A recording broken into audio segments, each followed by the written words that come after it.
Well, hey, I am back looking at how people use their outdoor fireplaces at their space, and I am looking at Flare's private Facebook group where a whole bunch of Flare people are posting their videos and their photos, and it's a great way, if I can just sort of take a sneak peek at this, to share this with you, with the wider world, so you can get some ideas and inspiration for your place. But the amazing thing is, lately, what people have been posting is their cooking videos.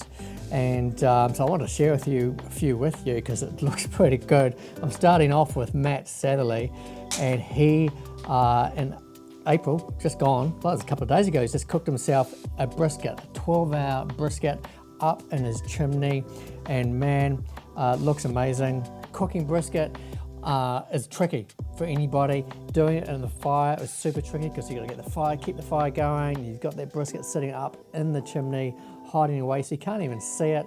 Man, that looks amazing. Good job. I know how hard it is, and it looks fantastic, man. Good job. Philip Morgan, just a quick shout out to you, cooking pizza on your swing frame. That's so easy. A lot of people don't have their pizza hoods, and it just shows you can just chuck it on your swing frame, and I can see the pizza looks amazing. So yeah, well done with that. I hope that's really inspirational for people that you don't need all the cooking stuff. You can just grab a swing frame and cook your pizza right there. Jeremy Silcock, this looks amazing. Rolled pork belly? I've never seen that before, man. That looks, hey, you've tagged Mapari Meats for that, where you've got that meat. That looks incredible. I'd love to know just how that tasted, but man, I love that. How have you done that on your rotisserie? Well done. Man, we were just talking about this today, my son and I, how we don't actually do rotisserie often enough. We've got it, but we tend to default to other stuff, but the rotisserie is great because you can just chuck it on, and it's almost like set and forget. Just add a bit of salt and go and have a beer or whatever you need to. And well done, Jeremy. It looks so good. Man, Craig McCauley is in Martinborough. That's what the post says. He is in Martinborough, and he's got a cheeky Friday Wagyu brisket. Far out, that looks good, man. And again, so you've stuck that in the smoker. For those of you who don't know, that basket actually goes up and down into the chimney, and you've got a temperature probe in there. I can see that temperature probe. So man, it looks good. Whew. Yeah, some questions there about how long it took to cook and so on. Talk about 4 hours. That's a bit fast. So you mentioned it was a bit chewy, so it needs a bit longer. Yes, totally. Typically those things, they can need sort of 7 to 10 hours of cooking, and then you want to rest them for a few hours. The last time I did one, I think it took me like 15 hours by the time I was done. I started at 4 o'clock in the morning and I finished at like 8 o'clock at night.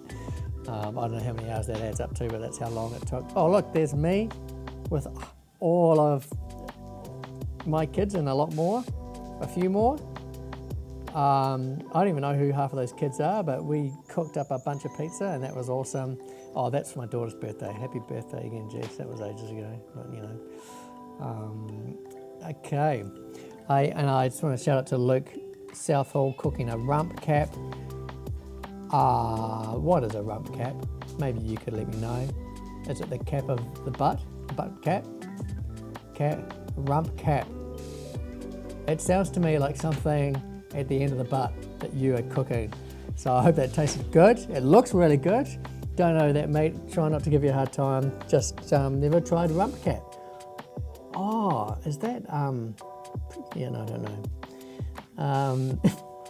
Friday night pizzas, Anthony. So there's so much cooking. Again, pizzas done in the pizza hood this time.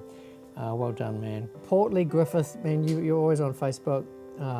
Slow cooked drumsticks for an easy chilled out dinner. It is. It's how easy can you get? You put the drumsticks on there and just turn them over a little bit. Make sure you cook so you don't food poison anybody.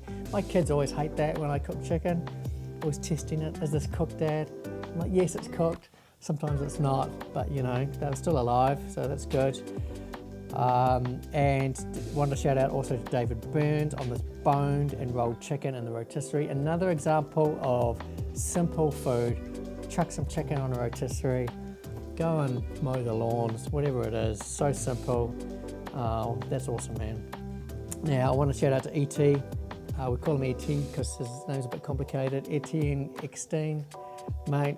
you're a good mate of ours, good friend of ours, you have a big fire in a massive space, and you're the one guy I see on Facebook who's constantly out entertaining me. I don't know how many people you've got there. Is it like 50 people you're cooking for?